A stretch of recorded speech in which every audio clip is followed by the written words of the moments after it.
ஹல்லேலூயா, ஹல்லேலூயா, ஹல்லேலூயா. நமது அன்பு ஆண்டவர் ரட்சகருமாகிய யாஷுவா மேசியா நாமத்தினாலே அன்பான பிதாவாகிய யாவேதனை ஸ்தோத்திரத்தை உங்களை வாழ்த்துகிறேன். இந்த நாளிலே 37ஆம் சங்கீதம் 5வது வசனத்தை பார்ப்போம்.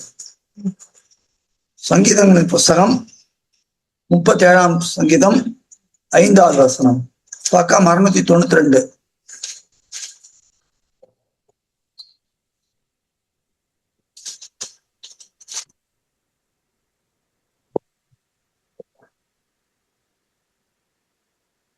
ஜெனிட்டா வாசிக்கிறாளா? ஜெண்டா வர முடியாது. உன் வழியை யாவே தேவனுக்கு ஒப்புவித்து அவர் மேல் நம்பிக்கையாயிரு, அவரே காரியத்தை வாய்க்க பண்ணுவார். ஆமேன். உன் வழியை யாவே தேவனுக்கு ஒப்புவித்து அவர் மேல் அவரே காரியத்தை வாய்க்க பண்ணுவார். நிறைய தடவை அந்த வசனம் கேட்டிருப்பீங்க. நம்ம நிறைய பிரசங்கத்தெல்லாம் கேள்விப்பட்டிருக்கோம். வழியை யாவே தேவனுக்கு ஒப்பு கொடுத்து அவர் மேல் நம்பிக்கை.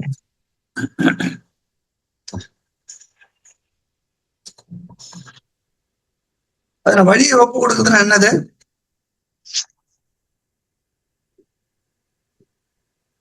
Angela sister speak.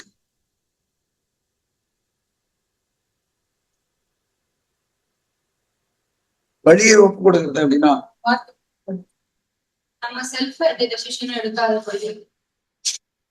தேவனுடைய வார்த்தை. கிறிஸ்து சொன்ன நானே வழின்னு சொன்னார்ல, நானே வழின்னு. இந்த வழின்றது தேவனுடைய வார்த்தை. உன் வார்த்தை இல்ல நம்ம வழியன்னு கேக்குற.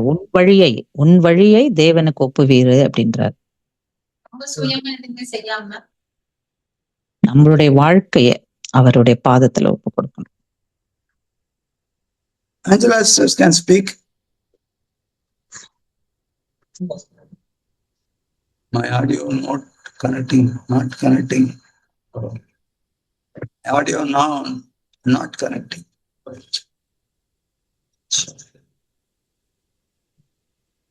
Okay, Marina, you can participate. ஆண்டவரை அல்லாம தேவன் கிட்ட சேர முடியாது. சோ அதுல ஏதோ ஒரு மீனிங் இருக்கு. அப்படியே பிரதர். சரி, பார்ப்போம். God bless you. Marina, you can also participate. Right.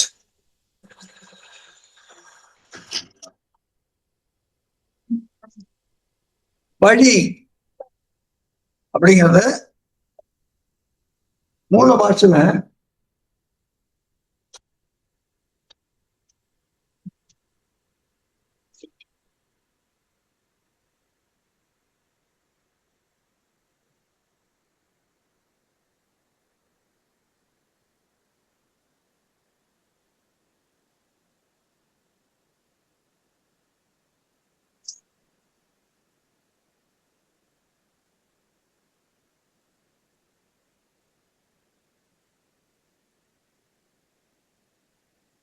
மூல பாஷையில் இதுக்கு பயன்படுத்திய வார்த்தை டைரக்ட். யார்கிட்ட இந்த இன்டர்லீனியர் பைபிள் இருக்குது? வச்சிருக்கீங்களா?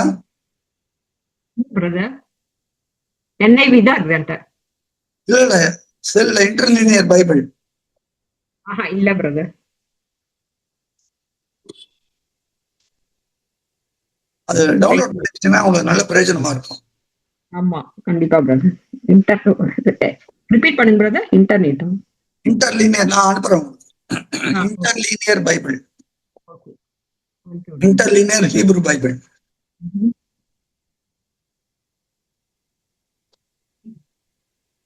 வழியை அவருக்கு ஒப்பு கொடு. இந்த வழின்றதுக்கு என்ன மூல பாஷையில என்ன அர்த்தம்னா, கான்வர்சேஷன், கஸ்டம், ஜர்னி, பேஷன் எல்லாம், மேனரிசம் எல்லாம், அதான் அவருடைய அர்த்தம். அதாவது நம் சிந்தனைகள். வழி எப்படி வருது? நம்ம எப்படி வழி அமைச்சுக்கிறோம்? எது நம்ம நினைக்கிறோமோ அந்த ஹார்ட்ல இதுவாகி அதே மாதிரி செய்யறோம் நம்ம. நம்ம சிந்தனைகள்ல இருந்து நினைவுகள்ல இருந்து அது வருது. நம்ம சிந்திக்கிறோம், சிந்திப்பது அது வருது. இப்ப தேவன் என்ன சொல்றான்னா, உன் வழியை யாவே தேவனுக்கு ஒப்பு கொடு. அதே மாதிரி அது இங்கிலீஷ்ல வாசிங்க. Commit your way to the Yahweh God, trust in him and he will do this. போட்டிருக்கான் கமிட். கமிட்டுக்கு என்னது? கோல். கமிட் கோல். கமிட்ன்றது இங்க தமிழ்ல என்ன போட்டிருக்க? ஒப்பு கொடுத்தல். ஒப்பு கொடுத்த போல அது என்னன்னா அப்படியே பாஸ் பண்றது, ரோல் பண்றது, அப்படியே ரோல் பண்றது, அப்படியே ரோல் பண்றது. அதுதான் அதனுடைய அர்த்தம். இங்க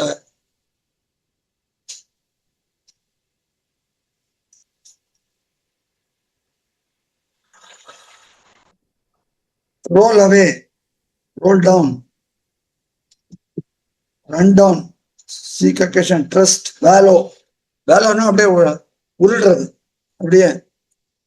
அப்போ நம்முடைய வழிகள், நம்முடைய சிந்தனைகள் எல்லாம் அவர்கிட்ட கொடுக்கணும். இதுதான் ஏசாயா 55 அதிகாரம் 8வது வசனம் வாசிக்கணும். வாசிக்க ஏசாயா 55:8. மாலை எடுத்தா பக்கம் சொல்லுங்க. ஏசாயா 55 அதிகாரம் 8வது வசனம், 862 பக்கம். என் நினைவுகள் உங்கள் நினைவுகள் அல்ல, உங்கள் வழிகள் என் வழிகளும் அல்ல என்று யாவே தேவன் சொல்லுகிறார். உங்கள் என் நினைவுகள் உங்கள் நினைவுகள்ன்றாரு. அதே மாதிரி உங்கள் வழிகள் உங்கள் வழிகள் என் வழிகள். அது சொல்லிட்டு அடுத்த வசனம் என்ன சொல்றாங்க? பூமியை பார்க்கிலும் வானங்கள் எப்படி உயர்ந்திருக்கிறதோ அப்படியே உங்கள் வழியை பார்க்கிலும் என் வழிகளும், உங்கள் நினைவுகளை பார்க்கிலும் என் நினைவுகளும் உயர்ந்திருக்கிறது. ஆமென். என்ன சொல்றாரு? வானம் பூமி ரெண்டுத்தையும் கனெக்ட் பண்ணி பண்றது.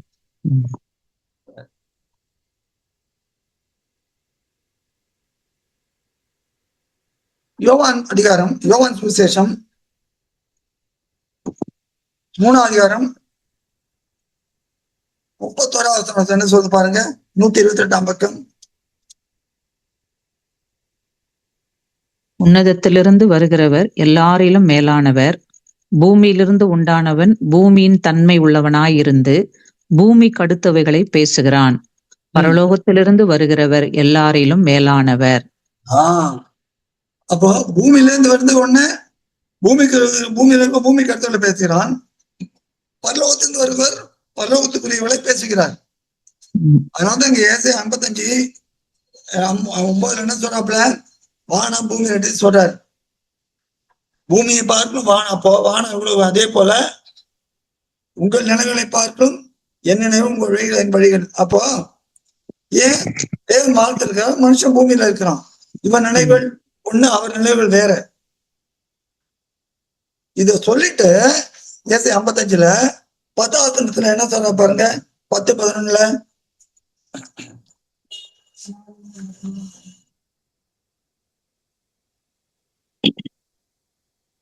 வாசிங்க.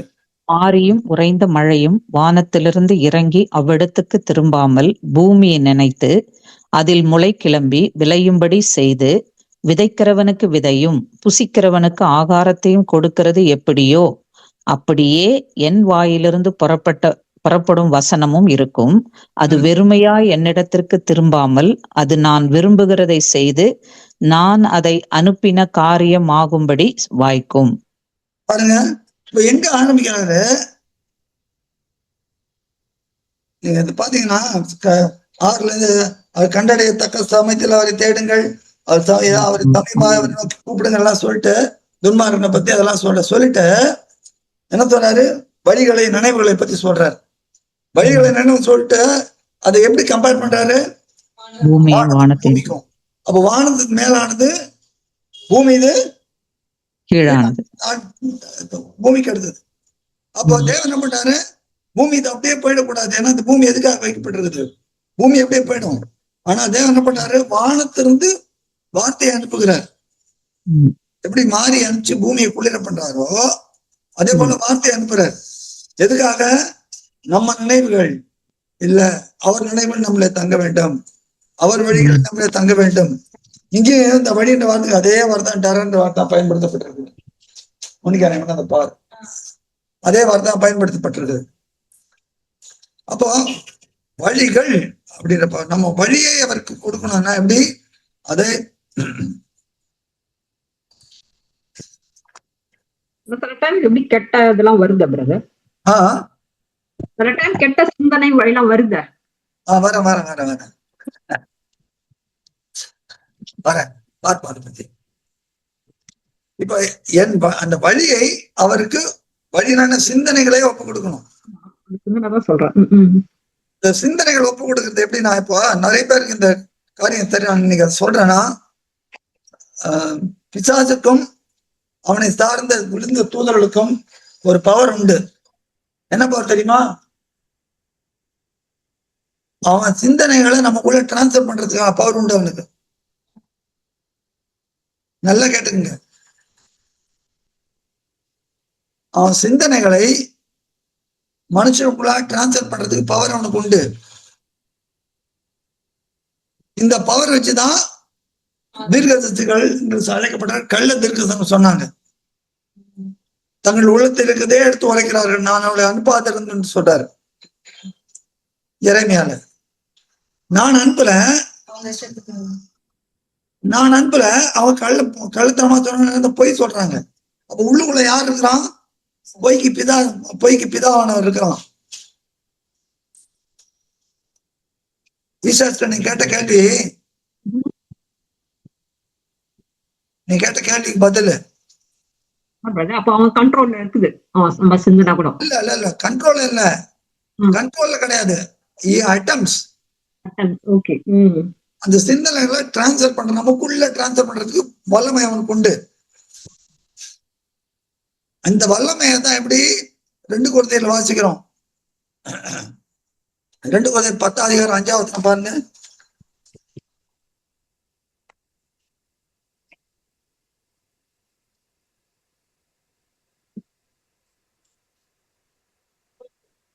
பக்கம் 53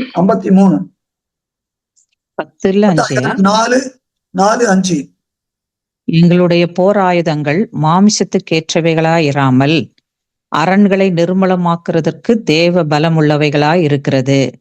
அவைகளால் நாங்கள் தர்க்கங்களையும் தேவனை அறிகிற அறிவுக்கு விரோதமாய் எழும்புகிற எல்லா மேட்டிமையும் நிர்மூலமாக்கி எந்த எண்ணத்தையும் ஆண்டவராக யாஷுவா மெசியாவுக்குள் கீழ்ப்படிய சிறைப்படுத்துகிறவர்களாய் இருக்கிறோம். சொல்றப்ப 3வது என்ன சொல்றாரு? நாங்கள் மாம்சத்தில் நடக்கிறவர்களா இருந்தோம், மாம்சத்தின் படி போர் செய்கிறவர்கள். மாம்சத்துல தான் நடக்கிறாங்க. ரோமர் 7 தான் சொல்றாரு, மாம்சத்துல நடக்கிறாங்க, ஆனா மாம்சத்தின்படி போர் செய்கிறவர்கள் அல்ல. அப்ப என்ன மாம்சப்படி போர்னா அது பழைய ஏற்பாடுல இருந்தது. ஆனா இப்ப நமக்கு போர் என்ன? வானமண்டல பொல்லாத சேனைகளோட போராட்டம் உண்டு. அப்போ இந்த சிந்தனையில பாருங்க, தேவன் அறிகிற விரோதமா எழுப்புகிற எல்லா மேட்டுமையும் நிர்மூலமாக்கி. அப்ப அது நம்ம கிட்ட வருது. புரியுது பிரதர். அப்ப அது நமக்குள்ள வருது, அதை நிர்மூலமாக்கணும். அவனுக்கு அந்த பவர் இருக்குது, தேவன் விட்டு வச்சிருக்கிறார். அந்த பவர் வரப்ப நம்ம எதை ஆயுதமா எடுத்துக்கணும்? வசனத்தை. அதுதான் ஏசாயால வாசிக்கிறோம். ஏன் அதை சொல்றாரு? உன் நினைவு இப்படி இருக்குப்பா, ஆனா என் நினைவுகள் அப்படி இல்லை, என் நினைவு நான் அனுப்புறேன். நீதிபதிகள் 16:9 பாருங்க.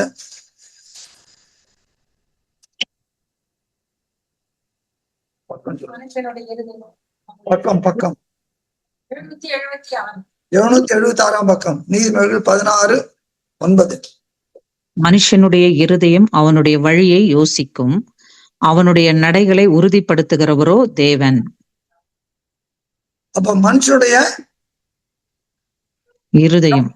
இருதயம் என்ன பண்ணுமா? வழியை யோசிக்கும். அவன் வழியை யோசிக்கும், இப்படி பண்ணலாம் அப்படி பண்ணலான்ட்டு. ஆனா உன் நினைவு இல்ல. என்னோட தான், என்னுடைய காரியம் தான். ஏன்னா உன்னோட காட்டில் என்னோடது மேலானது. அப்ப நான் எப்படி உனக்கு வெளிப்படுத்துறேன்னு பாக்குறப்ப அதுக்குதான் சொல்றாரு, நான் எதை அனுப்புறேன்? வானத்துல இருந்து வசனத்தை அனுப்புறேன் உனக்கு. வானத்துல உனக்கு வசனத்தை அனுப்புறேன், உன் வழிகளை. அப்போ நம்மளும் என்ன பண்ணணும்ப்பா? மத்தேயு 6:33 என்ன சொல்றது? முதலாவது தேவனுடைய ராஜ்யத்தையும் நீதியும் தேடுங்கள், பின்பு எல்லாம் உங்களுக்கு கூட கொடுக்கப்படும். அப்ப நம்ம அதை தேடுறப்ப வேற காரியங்கள் அகற்றப்பட்டு நமக்கு தேவை வரும். நம்ம தேவையில்லாத காரியங்களை அகற்றி விடுவார். தேவையானது மாத்திரம் நமக்கு இருந்தா போறோம். தேவைக்கு மிஞ்சி நம்ம எதுவும் வேண்டவே வேண்டாம். இப்ப இந்த வசனம் 37ஆம் சங்கீதத்துல சொல்றப்ப, 5வது சொல்றப்ப 1ல இருந்து பார்ப்போம். 1ல என்ன சொல்றது? கொல்லாதலை குறித்து எரிச்சல் அடையாதே, நியாயக்கேடு செய்வர்கள் பொறாமை கொள்ளாதே, அவர்கள் புல்லை போல் சீக்கிரமா அறுப்புண்டு பசுமுண்டை போல் வாடிப்போவார்கள். தாவீது சொல்றாரு அவருக்கு ஏற்பட்ட அனுபவத்துல இருந்து. 3ல இருந்து 5 அவர் பார்ப்பேன். யாவே தேவனை நம்பி நன்மை செய், தேசத்தில் குடியிருந்து சத்தியத்தை மீண்டு கொள். தமிழ்ல சத்தியத்தை மேய்ந்து கொண்டிருக்கு. இங்கிலீஷ்ல என்ன போட்டிருக்கு?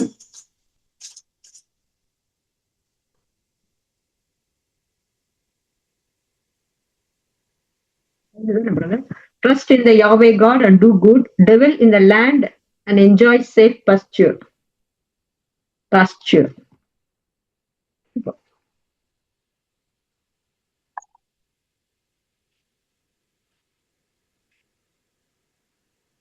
Trust in Yahweh God and do good, so shalt thou dwell in the land, and verily thou shalt be fed. உங்க வருஷம் என்ன போட்டிருக்கு? Pasture போட்டிருக்கு. Enjoy the safe pasture. Thou shalt be fed. ஆமா, those who do good dwell in the land. They shall be fed. F-E-D, fed. Okay. ஃபெட்னா போஷிக்கப்படுவார்கள். எப்படி போஷிக்கப்படுவார்கள்?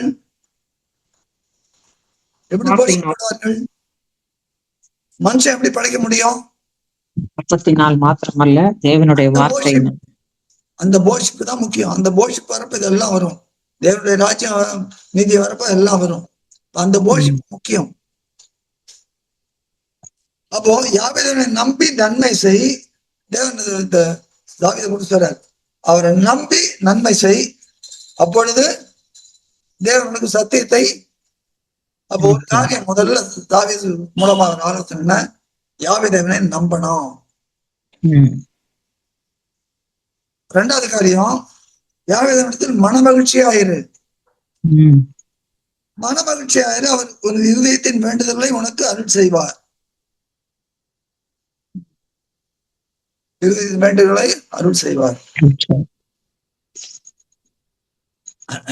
மன மகிழ்ச்சியா இருக்கிறது என்னது?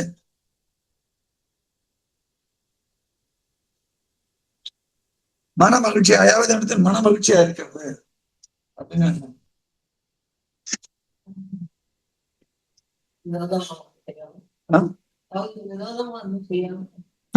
அன்பு வைக்கிறது.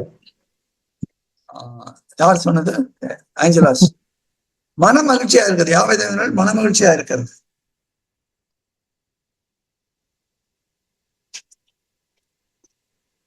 வேற அவரை சார்ந்து இருக்கிறது.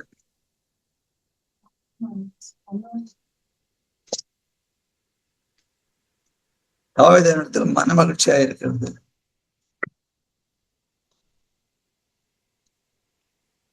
ஒரு வார்த்தைகளை நம்ம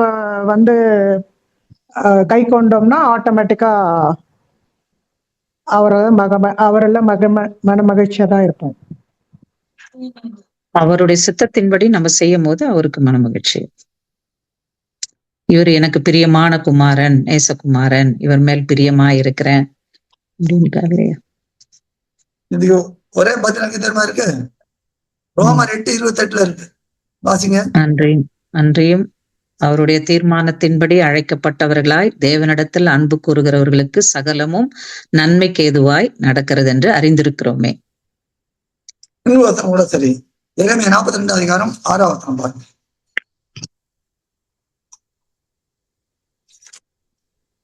பக்கம் சொல்றேன்.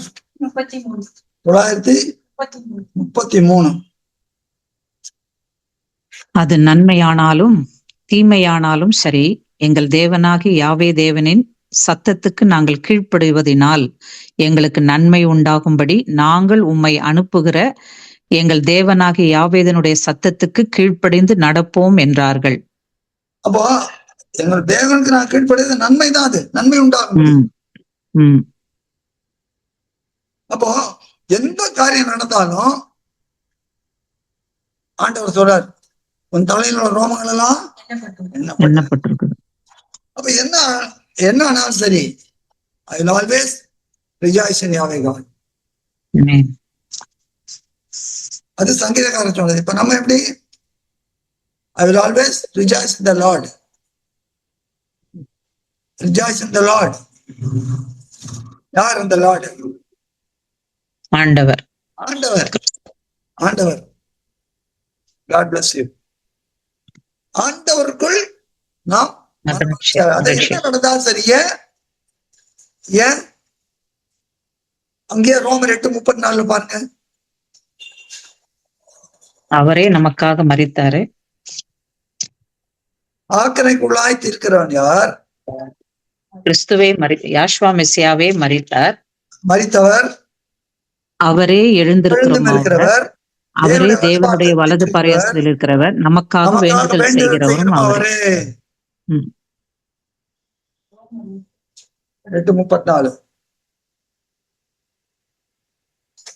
ஏன் அவர் நமக்காக வேண்டுதல் செய்கிறார்? அவர் உயிரோடு எழுந்தவர். அப்ப மன மகிழ்ச்சியா இருக்குதுன்றது நமக்காக அவர் வேண்டுதல் செய்கிறார். இன்னொன்னு நல்லா தெரிஞ்சுங்க, ஆண்டவர் 2 தடவை அபிஷேகம் பண்ணப்பட்டார்.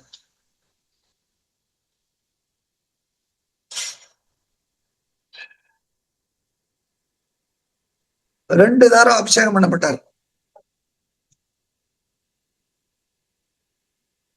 ஆச்சரியமா இருக்குதா?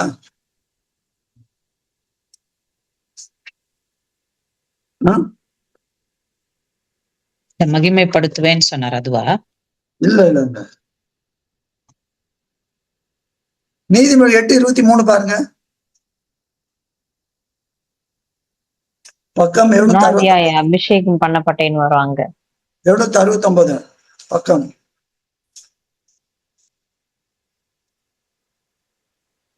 இல்ல 8:23. பூமி உண்டாகும் முன்னும் ஆதி முதற்கொண்டும் அனாதியாய் நான் அபிஷேகம் பண்ணப்பட்டேன். ஒரு அபிஷேகம் ஆச்சா? ஒரு அபிஷேகம் அப்போஸ்தலர் 10:38 பாருங்க. தேவன் தம்முடைய குமாரனை தேவன் தம்முடைய தேவன் தம்முடைய ஆவியினாலும் வல்லமையினாலும் அபிஷேகம் பண்ணினார். 2 அபிஷேகம். ஒண்ணு பூமி உண்டாக அனாதியாய் அபிஷேகம் பண்ணப்பட்டார். நாசரனாகிய யாஷுவா மெசியாவை தேவன் பரிசுத்த ஆவியினாலும் வல்லமையினாலும் அபிஷேகம் பண்ணினார். தேவன் அவரோடு கூட. ஏன் 2 தடவை? அப்போ அவரு அங்க சிருஷ்டிகள்லாம் பண்றதுக்கு அவர் அபிஷேகம் பண்ணாரு. அவர் பேப்டிஸ்ட் எடுக்கும் போது அபிஷேகம் பண்ணலையா பிரதர்? அவர் பேப்டிஸ்ட் எடுத்தார்ல, அப்ப அபிஷேகம் பண்ணலையா? அததான் அப்போஸ்தலரை பார்க்கிறோம். எதுக்காக அவர் அபிஷேகம் பண்ணினாருன்னு அதானே அப்போஸ்தலரை பார்க்கிறோம் சிஸ்டர். பரிசாய ரூபம் கொண்டவர் மேல் புறாவின் ரூபம் கொண்டவர் மேல் வந்து இறங்கினது. இப்ப 2 அபிஷேகம். எதுக்கு 2 அபிஷேகம்?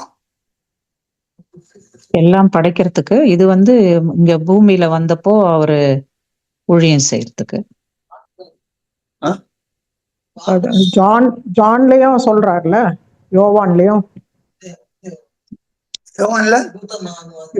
அவர் அந்த அபிஷேகம் இது பண்ணும்போது பேப்டிஸ்ட் இருக்கும்போது அதுலயும் வருது இல்ல. எங்க அவரு பேப்டிஸ்ட் எடுக்கும் போது அந்த யோவான் புறா அந்த இடத்துலயே அந்த இது புறா வடிவில் அவர் அபிஷேகப்பட்டார்னு அதான் சொல்லிட்டு சார் அபிஷேகம் புறா ரூபத்துல வந்து அவர் மேல் இறங்கினார். அது அபிஷேகம், இறங்கினான்றதும் அபிஷேகம் தானே. அபிஷேகம் அதான் நான் கேக்குறேன், ஏன் 2 அபிஷேகம் என்ன சொன்னேன்?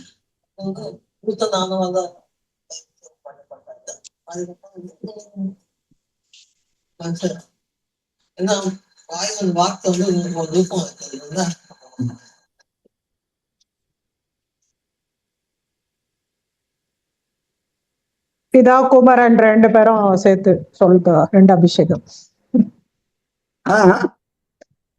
பிதாவும் குமாரனும் சேர்த்து 2 அபிஷேகம். சரி, பிதா குமார் 2 பேருக்காக 2 அபிஷேகம் அப்படிங்கிறாங்க. சரி, வேற யாரும் நான் சொல்லுவீங்கன்னு பார்த்தேன். இன்றைய சங்கீதத்துல கூட 2ல சொல்றலையா, சங்கீதத்துல பிரதர் இவரை நேசக்கும் இவர் அபிஷேகம் பண்ணினேன் அப்படின்னு சொல்லிட்டு. அப்ப 3 அபிஷேகம் இல்லையா? நான் யாரும் சொல்லுவீங்கன்னு பார்த்தேன்.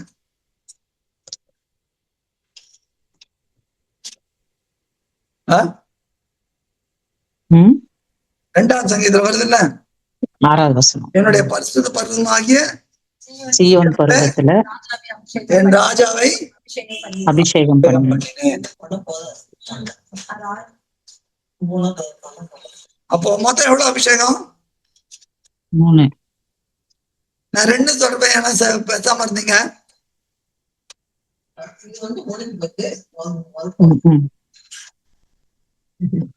கொஞ்சம் நல்லா அலர்ட்டா இருங்க. சங்கீதம் வந்து இனிமே வரப்போறது. சங்கீதம் 2:6 வந்து இனி வரப்போறது. நீதிமொழிகள் ஏற்கனவே எல்லாம் படைப்பதற்கான ஒரு இது இல்லையா? அதான் கேக்குறேன், அப்போ ஏன் அவர் அபிஷேகம் பண்ணப்பட்டார்?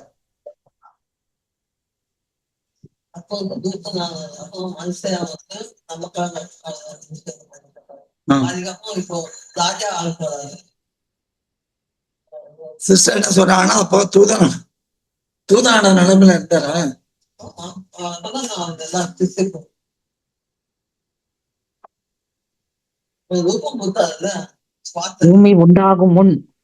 பூமி உண்டாகுவதற்கு முன்னே கொஞ்சம் அப்படி தேடுங்க பார்த்தா அப்படி. சாரி பிரதர், ஒரே ஒரு நிமிஷம் கேள்வி மட்டும் சொல்லுங்க. 3 அபிஷேகம். 1 பூமி உண்டாகும் முன்ன நான் அநாதியா அபிஷேகம் பண்ணப்பட்டேன்றார். அது எப்படி? அது எதுக்காக? சிஸ்டர் அப்படி கிட்ட வந்து டச் பண்ணாங்க, நீங்க சொல்லுங்க யாரணும்.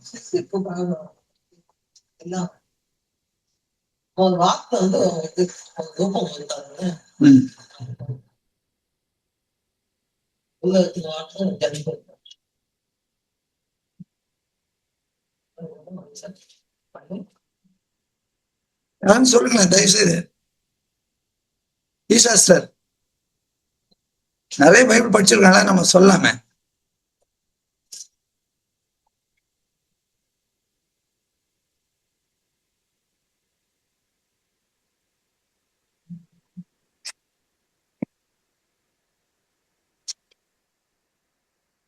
ஏன், அதாவது சத்ருவுக்காகவா? யோபு 38 அதிகாரம் எடுங்க. உடல் ஆத்மா மனம், அது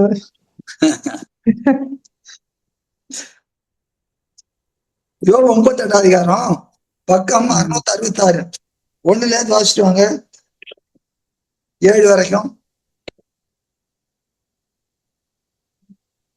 அப்பொழுது யாவே தேவன் பெருங்காற்றிலிருந்து யோபுக்கு உத்தரவாக, அறிவில்லாத வார்த்தையினால் ஆலோசனை அந்தகாரப்படுத்துகிற இவன் யார்? இப்போதும் புருஷனைப் போல இடை கட்டிக்கொள், நான் உன்னை கேட்பேன், நீ எனக்கு உத்தரவு சொல்லு. நான் பூமி அஸ்திபாரப்படுத்துகிற போது நீ எங்கிருந்தாய்? நீ அறிவாளியானால் அதை அறிவி. அதற்கு அளவு குறித்தவர் யார்? அதன் மேல் நூல் போட்டவர் யார்? இதை நீ அறிந்திருந்தால் சொல்லு.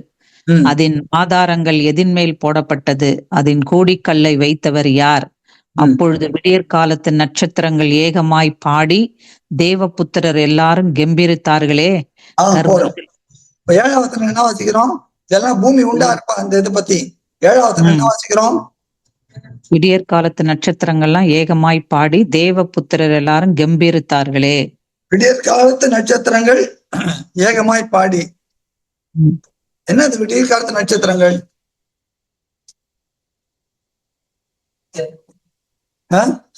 எல்லாம் தூதர்கள் தானே பிரதர் அவங்களா?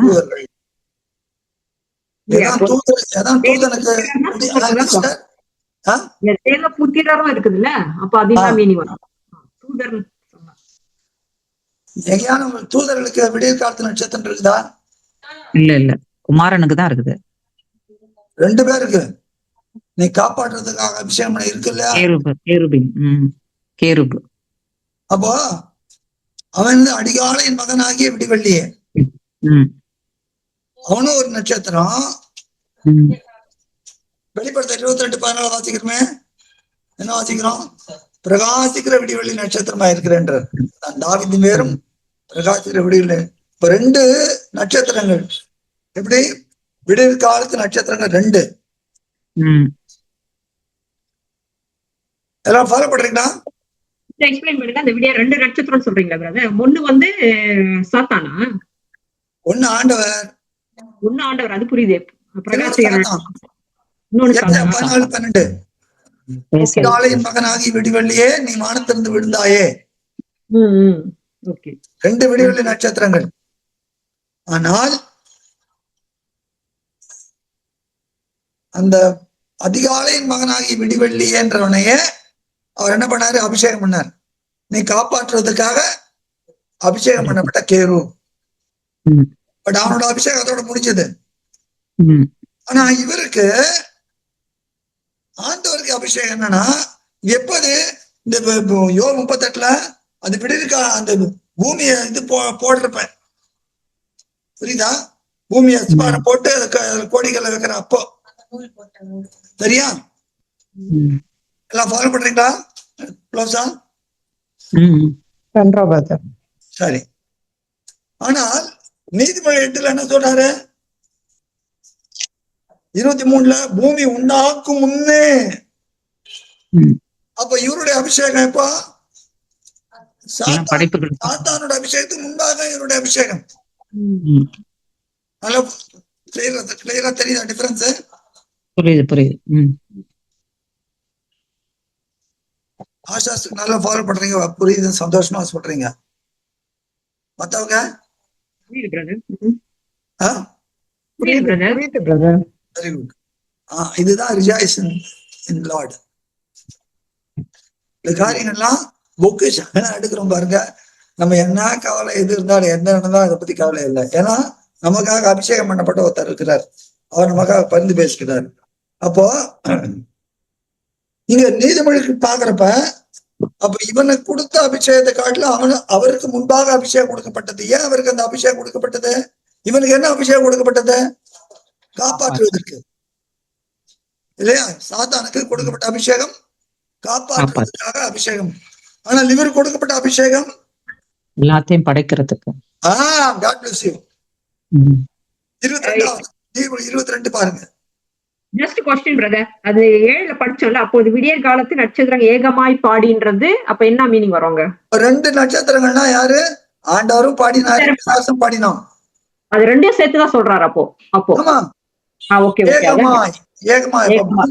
பூமி உண்டானப்ப முதல்ல நல்லா இருந்துச்சு. ஆதியில தேவன் வானத்தையும் பூமி நல்லா இருந்தது. அவனு நல்லா இருந்தான். உன்னிடத்துல அக்கிரமம் கண்படுகிற நாள் வரைக்கும் நீ குறைவற்றனா இருந்தா நீ எசேக்கியேல் 28 வாசிக்கிறோம். 2 பேரும் ஏக சிந்தையாய் அவரை பாடியிருக்காங்க. ஆனா ஆண்டவர் இன்னும் பாடுறாரு. அந்த மகாபாவி என்ன பண்ணிட்டான்? அந்த பாடுறத நீங்க எனக்கு பாடுங்கட்டான். நல்ல டிஃபரன்ஸ் தெரியுதா சிஸ்டர்? இப்ப நீதிமொழி 8:22 தன் கிரியைகளுக்கு பூர்வ முதல் என்னை தமது வழி நாதியாக கொண்டிருந்த. அப்போ இந்த இந்த மங்கி போன விடிவெளி நட்சத்திரம் பாருங்க, அவனை உண்டாக்கினதும் இவர் தான். யாரு? பிரகாசிக்கிற விடிவெள்ளி நட்சத்திரம். அப்போ ஆசாசன் சொன்ன மாதிரி எல்லாவற்றையும் சிருஷ்டிப்பதற்காக தேவன் அவரை அபிஷேகம் பண்ணினார். முதல்ல ஜெனிப்பிக்கிறாரு, பிறகு அபிஷேகம் பண்றாரு. நீதிமன்ற இடத்துல அதான் வாசிக்கிறோம். நல்லா கிளியரா ஃபாலோ பண்றீங்களா? முதல்ல ஜெனிப்பிக்கிறாரு, அது பிறகு அவர் அபிஷேகம் பண்றாரு. அது ஒரு அபிஷேகம். அனாதையாய் வந்துன்றது எதுக்கு? அவர்தான் அனாதையா எதுக்கு மென்ஷன் பண்றாரு? அப்படியே, அதாவது எல்லாம் தோன்றதுக்கு முன்னாடியா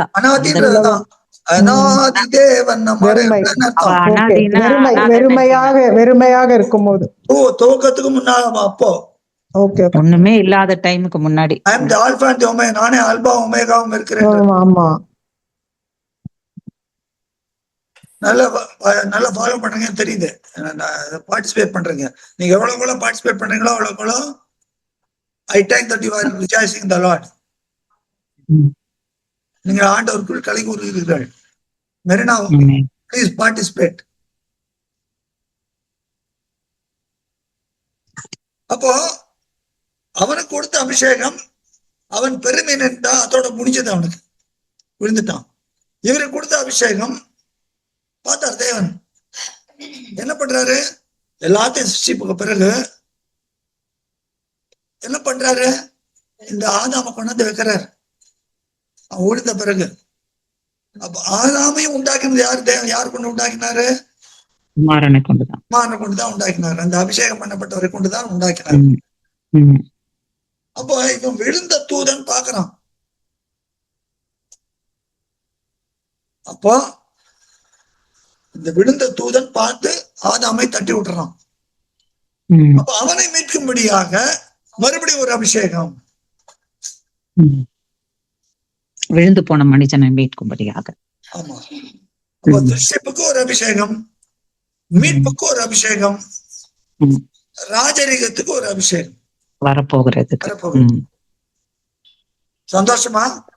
சொல்லுங்க. முதல்ல சிருஷ்டிப்புக்கு, மீட்புக்கு, பிறகு ஆளுகைக்கு. அபிஷேகம்ன்றது பிரதர், அதனுடைய மீனிங் அதான் நமக்கு. என்ன சார்? 3 அபிஷேகம் கிறிஸ்துவுக்கு கொடுத்தது தேவன் இந்த 3 டெபினிஷன் இப்ப கொடுத்தீங்க. அதான் யாரோ அல்லேலூயா சொன்னீங்க. யாரு? நான்தான். God bless you. அல்லேலூயா சொன்னா ரிஜாய்சிங். நீங்க ஆண்டவருக்குள் களி கூறுகிறீர்கள். ஆமென். என்ன நடந்தாலும் சரி, நம்ம எப்படி இருப்போம்? நமக்காக அபிஷேகம் பண்ணப்பட்டவர் நமக்காக பரிந்து பேசுகிறார். அதுதான் ரிஜாய்சிங். அதுதான் ஆண்டவருக்குள் மன மகிழ்ச்சியா இருப்பது. பாருங்க, ஒரு 2 சாமுவேல் 1 சாமுவேல்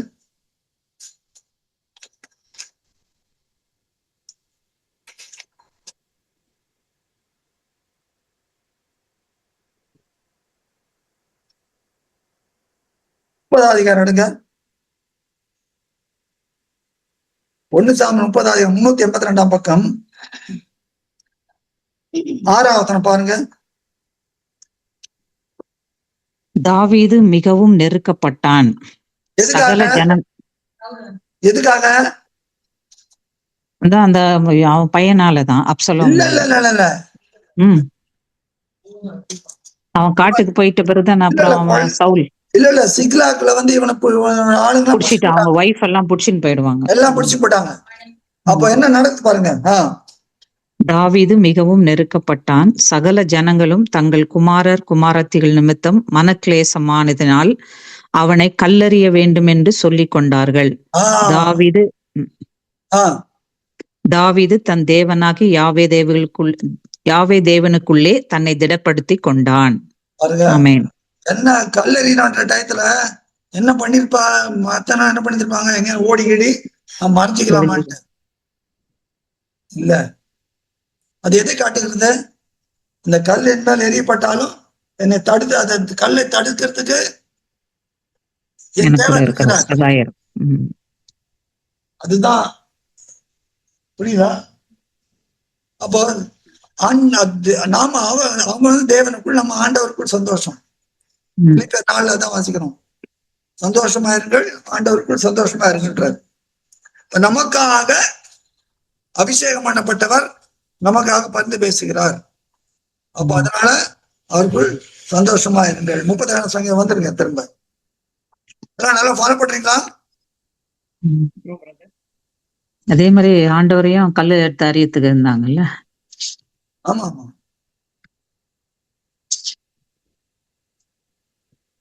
முதல் 3வது 37:3 என்ன சொல்றது? அவரை யாவை நம்பி அவரை நன்மை நம்பி நன்மை செய். 2வது காரியம் அடுத்த வசனம், அவர் மகிழ்ச்சியாயிரு. 3வது வசனத்துல 5வது என்ன சொல்றது?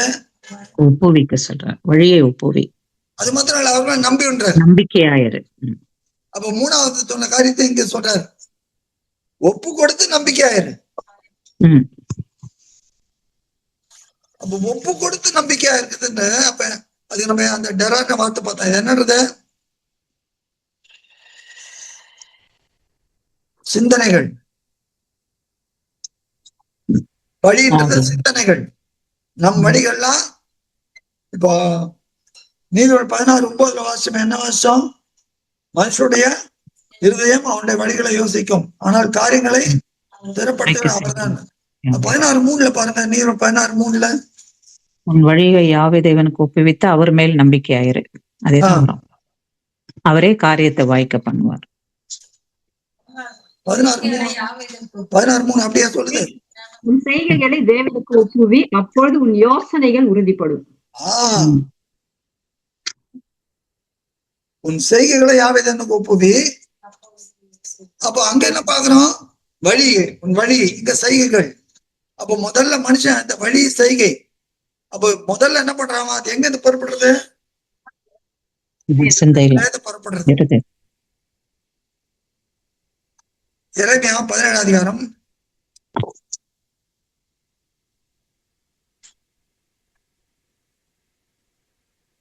17 அதிகாரம் பக்கம் 896 9வது பாருங்க. எல்லாவற்றையும் பார்க்கிலும் இருதயமே திருக்குள்ளதும் மகா கேடு உள்ளதுமாய் இருக்கிறது, அதை அறியத்தக்கவன் யார்? 10 சொல்றார், நான் தான். யாவே தேவனாகிய நானே ஒவ்வொருவனுக்கும் அவனவன் வழிகளுக்கு செய்கைகளின் பலன்களுக்கும் தக்கதை கொடுக்கும்படி இருதயத்தை ஆராய்கிறவரும் உள்ளந்திருதயங்களை சோதித்தருகிறவருமாய் இருக்கிறேன். வெளிப்படுதல் 2:23 பாருங்க.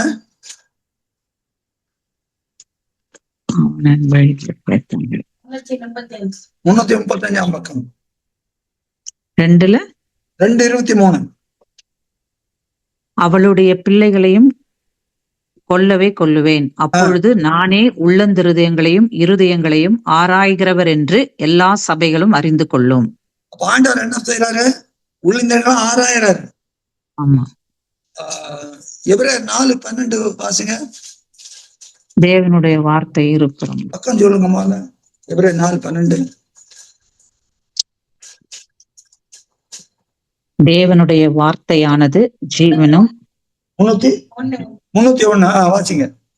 தேவனுடைய வார்த்தையானது ஜீவனும் வல்லமையும் உள்ளதாயும் இருபுறமும் கருக்குள்ள எந்த பட்டயத்திலும் கருக்கானதாயும் ஆத்துமாவையும் ஆவியும் கணுக்களையும் ஊனையும் பிரிக்கத்தக்க உருவ குத்துகிறதாயும் இருதயத்தின் நினைவுகளையும் யோசனைகளையும் வகையறுக்கிறதாயும் இருக்கிறது.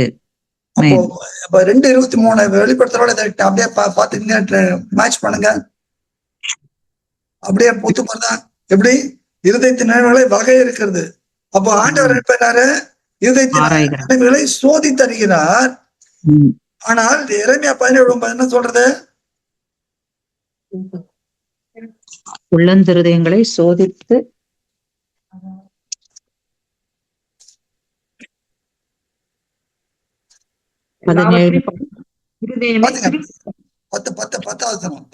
எரேமியா 10:17. யாவே தேவனாகிய நானே ஒவ்வொருவனுக்கும் அவனவன் வழிகளுக்கும் செய்கைகளின் பலன்களுக்கும் தக்கதை கொடுக்கும்படிக்கு இருதயத்தை ஆராய்கிறவரும் உள்ளந்திருதயங்களை சோதித்தருகிறவருமாய் இருக்கிறேன். அப்ப அவர் என்ன செய்யறாரு? வகை இருக்கிறார். வகை இருந்து ஆராய்ஞ்சு என்ன பண்ண பிதாட்ட சொல்றாரு, நம்ம இருதயம் எப்படி இருக்குது, என் இருதயம் எழுத்தாணிங்கிற சங்கீதம் 45 விரைவா எழுதுகிற எழுத்தாணி. அப்ப நல் விசேஷத்தினால் பொங்குகிறது. அப்போ நம்ம இருதயத்துல எப்படி இருக்குதுன்னு ஆண்டவர் பார்த்து அங்க என்ன பண்ணாரு, ரெக்கமெண்ட் பண்ற பிதாட்ட. அப்ப நமக்கு அந்த பலனை கொடுக்கிறார் அவர், பிதாவாகிய தேவன்.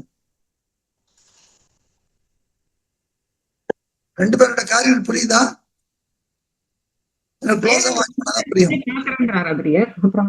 சார், தேவன் தான் உள் இருதயத்தை ஆராய்ந்து பாக்குறாருல, அப்புறம் ஆண்டவர் சொல்லிதான் பாப்பாரா? அது கேக்குறேன். இல்ல சார், அதுதான் அவர் அபிஷேகம் பண்ணப்பட்டது. ஆமா. அப்ப நம்ம காரியங்களை குறித்து அவர் பிதாவிட்ட பரிந்து பேசுகிறார். பரிந்து பேசாம தேவனை நமக்கு இறம் காட்ட முடியாதா? ஏன் பரிந்து பேசணும்? நமக்காக பாடுபட்டாரு. கண்டிப்பா. அதனால அவருக்கு அந்த பரிந்து பேச அதிகாரம் உண்டு.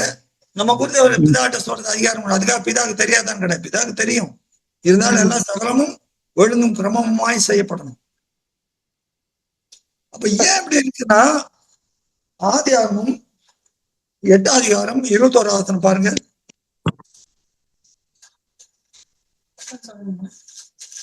பக்கம் சொல்லுங்க. பக்கம் 9. சுகந்த வாசனையை யாவே தேவன் முகர்ந்தார். அப்பொழுது யாவே தேவன், இனி நான் மனுஷன் நிமித்தம் பூமியை சபிப்பதில்லை. மனுஷனுடைய இருதயத்தின் நினைவுகள் அவன் சிறு வயது தொடங்கி பொல்லாததாய் இருக்கிறது. நான் இப்பொழுது செய்தது போல இனி சகல ஜீவனை சங்கரிப்பதில்லை. எப்படி அவன் இருதயம் எப்படி இருந்தான்? சிறு வயது தொடங்கி பொல்லாததா இருக்கிறது. ஏன் சிறு வயது தொடங்கி அப்படி இருக்கிறது? 51ஆம் சங்கீதம் 6ஆம் வசனமா பாருங்க. என் தாய் என்னை பாவத்தில் கர்ப்பம் தரித்தார். அதுதான் காரணம். அப்ப இருதயம் எல்லாம் இப்படி இருக்கிறதுனால என்ன பண்ணிட்டான், இந்த இருதயத்தை அவன் டிரான்ஸ்பர் பண்றான். நம்ம இந்த பாப்டிசம் பண்றது வந்து இந்த அபிஷேகம், அது அபிஷேகத்துல வராதா? குழந்தை பாப்டிசமா? இல்ல அடல்ட் நீர் மூழ்கிறது. ஆமா, பரிசுத்த ஆவியின் மூலமா. இல்ல அதான் கேக்குறேன். அதுவும் அப்ப நம்ம அபிஷேகம் தானே பட்டிருக்கோம்.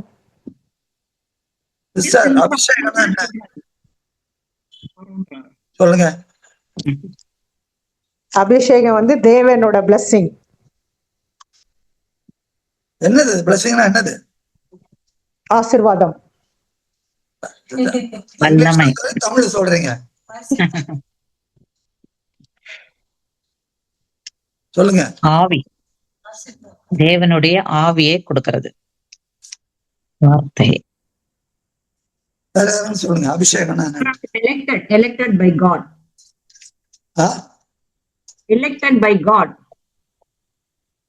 அதுக்குதானே நம்ம பாப்டிசம் பண்ண கூட நம்மளோட ஓகே பாவனால நம்ம தேவனை வந்து நம்ம வந்து அறிஞ்சு அவர்கிட்ட சரணடைனால தானே நம்ம வந்து அந்த தண்ணினால நம்மளோட பாவத்தெல்லாம் போக்கி அவர்கிட்ட நம்ம போறதுக்கு நம்ம அபிஷேகம் பண்றோம்ல. நம்ம லைக் என்ன சொல்றது, அந்த பாவத்தை கழுவிட்டு போறதுக்கு. ஏன்னா நீங்க சொன்னீங்களே தாயோட கர்ப்ப தரித்ததுனால நம்ம வந்து பாவியானோம்.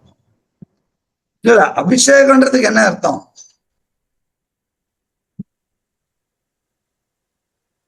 ஒன்னு யோவான் 2:27 பாருங்க. பக்கம் சொல்லுங்க. 2:27 327ஆம் பக்கம். நீங்கள் அவராலே பெற்ற அபிஷேகம் உங்களில் நிலைத்திருக்கிறது, ஒருவனும் உங்களுக்கு போதிக்க வேண்டியதில்லை. அந்த அபிஷேகம் சகலத்தையும் குறித்து உங்களுக்கு போதிக்கிறது. அது சத்தியமாய் இருக்கிறது, பொய் அல்ல. அது உங்களுக்கு போதித்தபடியே அவரில் நிலைத்திருப்பீர்களாக. பாருங்க. அப்போ இந்த அபிஷேகம் எதுக்கு? சத்தியத்தை அறிஞ்சுக்கிறதுக்கு. சத்தியத்தை அறிகிறதுக்கு. புரியுதா சிஸ்டர்? இந்த அபிஷேகம் குதிக்கிறதுக்கு சும்மா அதுக்கு இல்ல, லோபோ லோபோன்னு கத்துறதுக்கு இல்ல. இப்போ யோவான் 16:13 வாசிங்க. யோவான் 16:13-14 ரெண்டும் பக்கம் சொல்லுங்க. 152. சத்திய ஆவியாகிய அவர் வரும்போது சகல சத்தியத்துக்குள்ளும் உங்களை நடத்துவார். அவர் உடைய சுயமாய் பேசாமல் தாம் கேள்விப்பட்டவைகள் யாவையும் சொல்லி வரப்போகிற காரியங்களை உங்களுக்கு அறிவிப்பார். அவர் என்னுடையதிலிருந்து எடுத்து உங்களுக்கு அறிவிப்பதினால் என்னை மகிமைப்படுத்துவார். ஆமென். அப்போ ஒருத்தருக்கு பரிசுத்தாவி கிடைச்ச உடனே அது அபிஷேகம். அந்த அபிஷேகத்தினால என்ன நடக்கிறது? சத்தியத்தை அறிகிறோம். சத்தியத்தை அறிகிறோம். அறிஞ்சு எதை மகிமைப்படுத்துறோம்? ஜீவ வார்த்தையை மகிமைப்படுத்துறோம். புரியுதா ஆஞ்சலா சிஸ்டர்? அப்ப அபிஷேகம்ன்றது என்னது?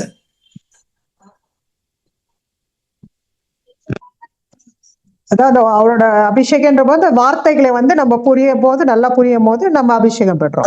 அதுதான் பரிசுத்தாவி நமக்கு தேவன் கொடுக்கிறார். அதான் அபிஷேகம். அப்ப வார்த்தை புரியவங்களுக்கு மட்டும்தான் அபிஷேகம். ஆமா, வார்த்தை புரியும். ஆமாயா, கரெக்ட் சிஸ்டர். வார்த்தை புரியும். கரெக்ட். எப்ப புரியும்? ஆவியானவர் வந்தாதான் புரியும். ஆவியானவர் ஆவி வரும், பரிசாவி வரும். இல்ல ஒருத்தர் விளக்கி சொல்லும் போது அது புரியும் இல்லையா? அவங்களுக்கு அந்த ஆவி இருந்தாலும் விளக்கி சொல்ல முடியும். ஆமா ஆமா ஆமா, அது கண்டிப்பா. அப்ப அது எப்போ திரும்ப திரும்ப திரும்ப திரும்ப திரும்ப படுக்கும் போது வருது. அவருடைய ஆவி அவைகளை சேர்க்கும். எப்போ? தேடி வாசிக்கிறப்ப. ஏசாயா 34:16. அப்ப நம்ம இந்த முழுக்கு ஞானஸ்தானம் பெற்றது வந்து ஒன்லி பாவத்தை போக்குறது தான். ஞானஸ்தானம் பெறுவது பாவத்தை போக்குறது சிஸ்டர். ஓகே. அபிஷேகம் போது வார்த்தைகளுக்குள்ள போ புரிஞ்சு பரிசுத்தாவினால நம்ம அந்த அபிஷேகம் பெற்றிருந்தா வார்த்தைகள் புரிஞ்சு அதன்படி இருக்கும் போது நம்மளுக்கு கிடைக்கும். ஆமா, அதான் தேவனுடைய புசிப்பு கூட பரிசுத்தாவினால் உண்டாகும் சந்தோஷமா இருக்குதுன்றது. இப்ப நம்ம பாக்குறோம்ல, நம்ம இதெல்லாம் பாக்குறப்ப எவ்வளவு சந்தோஷம் வருது. நமக்காக அபிஷேகம் பண்ணப்பட்ட நமக்காக பரிந்து பேசுகிறார்.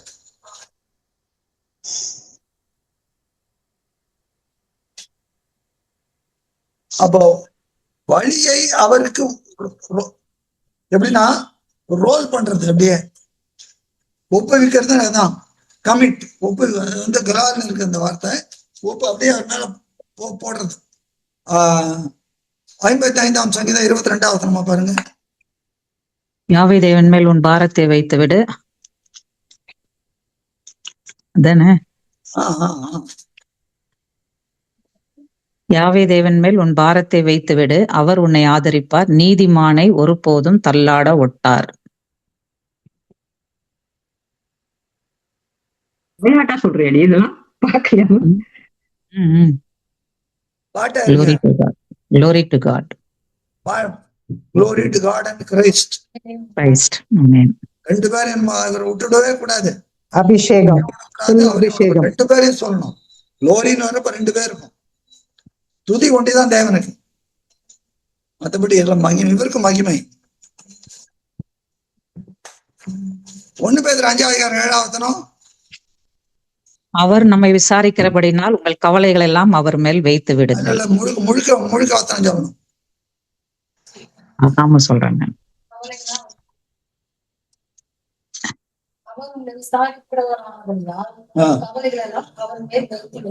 அதேதான் சொன்னேன் நானு.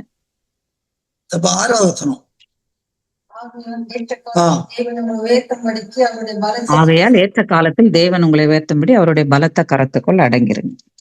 அப்போ அவர் உங்களை விசாரிக்கிறார், உங்களுக்கு கவலையெல்லாம் அவர் மேல். அப்போ ரோல் பண்ணிடுறது. மத்தேயு 11:28 பார்க்காம சொன்ன நீங்க சொல்லாதீங்க. மத்தேயு சொல்லிட்டோம். மத்தேயு 11:28 என்னிடத்தில் வாருங்கள், நான் உங்களுக்கு இளைப்பாறு தருவேன்.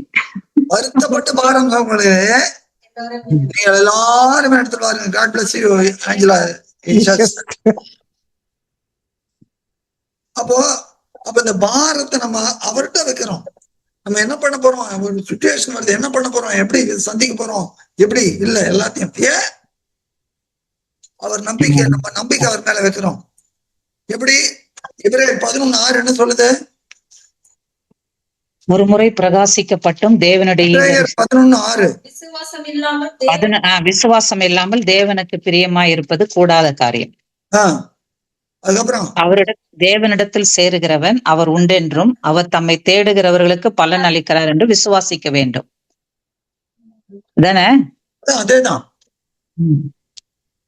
அப்ப நம்ம தேடுறத செய்வார். நல்ல தேவன், கண்டிப்பா அவர் செய்வார். எப்படி செய்வார்? ஒரு நல்ல ஆண்டவர் நமக்கு இருக்கிறார், பரிந்து பேசுகிறார். சகாயர். ஆமா, சகாயர். God bless you. அருமையான வார்த்தை. சகாயரே, தயபரரே, தேசிகரே பாட்டு இருக்குல்ல. அப்போ இதுதான் நமக்கு சந்தோஷம். அப்போ நம்ம இதெல்லாம் அவர்கிட்ட ஒப்பு கூட எல்லாத்தையும் ரோல் ஓவர் பண்ணிடணும். அவர்கிட்ட ரோல் கொடுத்துடணும். கொடுக்கறப்ப என்ன பண்ணுவாரு? எந்த நம்ம வாழ்க்கையில நிறைய நேரம் நம்ம என்ன பண்றோம்? ஒரு கஷ்டம் வரப்ப மனுஷங்கிட்ட ஓடணும். உடம்பு சும்மா இல்லையா? சில பேர் டாக்டர் நீங்க தான் தெய்வம்ன்றாங்க. கூடவே கூட சொல்லவே சொல்லாதீங்க. டாக்டர் என்ன பண்ணாலும் தேவன் நினைச்சாதான் முடியும், இல்லைன்னா ஒண்ணும் நடக்காது. தேவன் நினைச்சாதான் டாக்டர் கைவிட்டா கூட தேவனால முடியும். இதுதான். அப்ப தேவனத்துக்கு விசுவாசமா இருங்கள், என்னிடத்துக்கு விசுவாசமா இருங்கள். யோவான் 14:1. அப்போ எந்த சூழ்நிலையா இருந்தாலும் நம்ம என்ன பண்ணணும்? முதல்ல அவரை நம்பி நன்மை செய்யணும். அது என்ன வந்தாலும் சரி, நான் நன்மை செய்வேன், எனக்கு தேவன் சொல்லிட்டாரு. 3வது, அவர் மேல் நம்பிக்கை வைத்து நன்மை செய், சத்தியத்தை மேய்ந்துகொள், சத்தியத்தை சாப்பிடு. 2வது, அடுத்தது என்னது? மனமகிழ்ச்சியா இரு, மனமகிழ்ச்சியா இருக்கணும். 3வது, நம்பிக்கை வைத்து என்ன பண்ணுவார்? அவர் எல்லாத்தையும் செய்வார். எனக்காக யாவையும் செய்து முடித்தவர், எனக்காக பரிந்து பேசிக் கொண்டிருக்கிறார். அல்லேலூயா. சந்தோஷம். இப்படி இருக்கிறப்ப அவர் காரியங்களை இப்ப என்ன பண்ணாரு? நம்ம ஓடிடுறோம், நம்ம பதறிடுறோம். விசுவாசிக்கிறோம் பதறான் இருக்கு, பதறவே கூடாது. அவருக்கு தெரியாம ஒண்ணு நடக்காது. என்ன அவர் என்ன நியமிச்சிருக்காரோ கண்டிப்பா நிறைவேறும். யோபு தான் சொல்றாரு, இப்படிப்பட்டவர்கள் இன்னும் அநேகம் இடத்துல உண்டு, எனக்கு குறித்து அவர் நிறைவேற்றுவார். யோபு 23:13 சொல்றாரு. இப்படிப்பட்ட அநேகம் இடத்துல உண்டு. கண்டிப்பா தேவன் நமக்கு என்ன வச்சிருக்காரு? அதை ஒரு மனுஷன் தடுக்க முடியாது. ஒரு மனுஷன்ல ஒரு சக்தியும், வானத்துல பூமி கிடையாது, எந்த சக்தியும் தடுக்க முடியாது. ஏன் மரணம் ஜீவனானாலும் பிறந்த சிஷ்யானாலும் என் ஆண்டவராகிய தேவனை பிரிக்க மாட்டார். அப்போ உயர்வானாலும் தாழ்வானாலும் சொல்றாங்க. உயர்வானாலும் வானம், தாழ்வானாலும் பூமி, இது எதா இருந்தாலும் சரி. ஏன்? ஆண்டவருக்குள்ள இருக்கிற தேவ அன்பு. அல்லேலூயா. அதுதான். இந்த அன்பு தான் நமக்கு அந்த அபிஷேகம் பண்ணவனர் கொடுத்தார். அவர் அபிஷேகித்தார். எதுக்காக? தன்னையே அபிஷேகம் பண்ற மாதிரி. எப்படி? தன் வார்த்தையை எடுத்து ஜனிப்பித்து அவரை அபிஷேகம் பண்ணி, பூமியில அமைச்சு அபிஷேகம் பண்ணி, இன்னொரு அபிஷேகம். இதெல்லாம் அதுக்காக, நமக்காக. பிரியமானவர்கள், தேவன் நம்ம மேல் வைத்த அன்பு. அந்த அன்பை எங்க வெளிப்படுத்தினார்? அவருடைய குமார் கல்வாரியில வெளிப்படுத்தினார். பிரியமானவர்கள், மரண பரியந்தம், அதாவது கொடுமையான மரண பரியந்தம், தாங்கோனா துயரமுள்ள மரண பரியந்தம் தம்மை தாழ்த்தினார் அவர். இதுதான் நம்ம அவர்கிட்ட ஒப்பு கொடுக்கறதுன்றதுதான் அவர் மேல் இருக்குது. அப்ப எந்த காரியமா தான் நம்ம வாழ்க்கையில நம்ம கலங்கவே வேண்டாம். சூழ்நிலை எப்படிதான், சூழ்நிலை பார்க்கவே கூடாது. தேவன் என்ன சொன்னாரோ அதான் கடைசியா முடிக்க போறோம். ஒரே ஒரு காரியம். லூக்கா 5 அதிகாரம் 4